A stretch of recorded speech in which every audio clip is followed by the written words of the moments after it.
Well, good morning, my true crime family. Have I got a story for you? My husband is a superintendent with a large commercial construction company, and he's working in Northern California right now. He was asleep in his Airbnb this morning early because he'd had to work all night. His crew had to do something to make a repair that only could be done at night.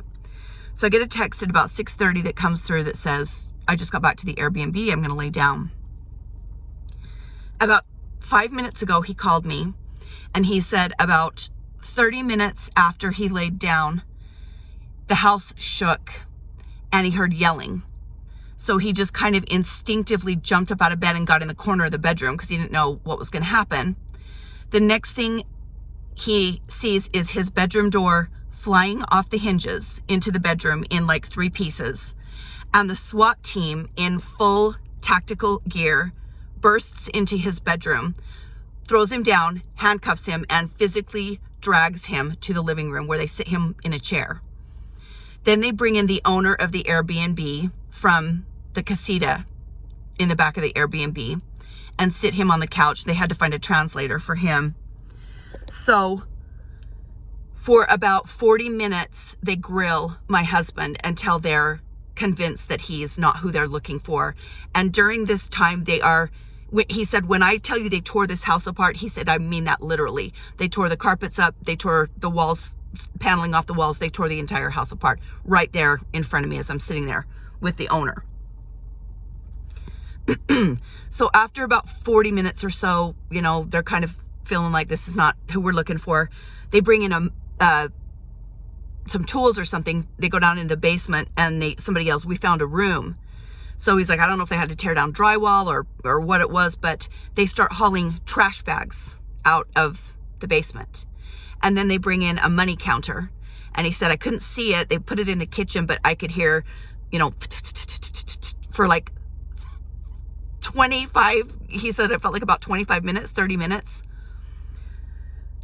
My husband was staying in a drug stash house. And I'm not terribly happy about that. I know my husband really well. I've been with him for 23 years. We've been married for 21 years. Tomorrow, he was shook up. He was kind of trying to be, but he was kind of shook up. I mean, he's coughing. His voice is all scratchy because they did a flashbang grenade and it was smoky. Of all of the Airbnbs in the country, in California, in Stockton, he's staying at a drug house. I don't quite know how to feel about this.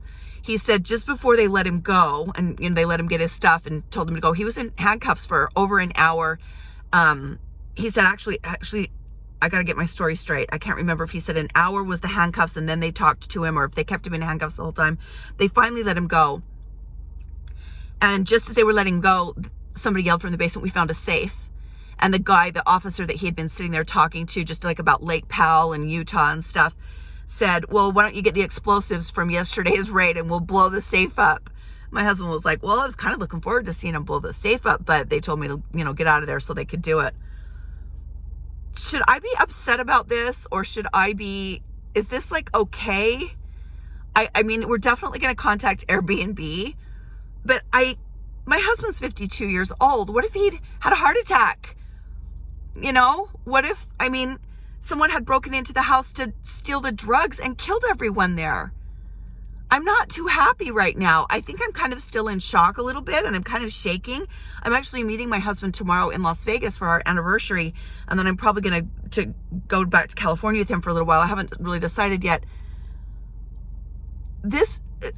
I don't know how to feel about this. I just wanted to bring it here because I knew you guys would enjoy the story, but give me some feedback, because this is, I'm not real happy, I guess is what I'm trying to say.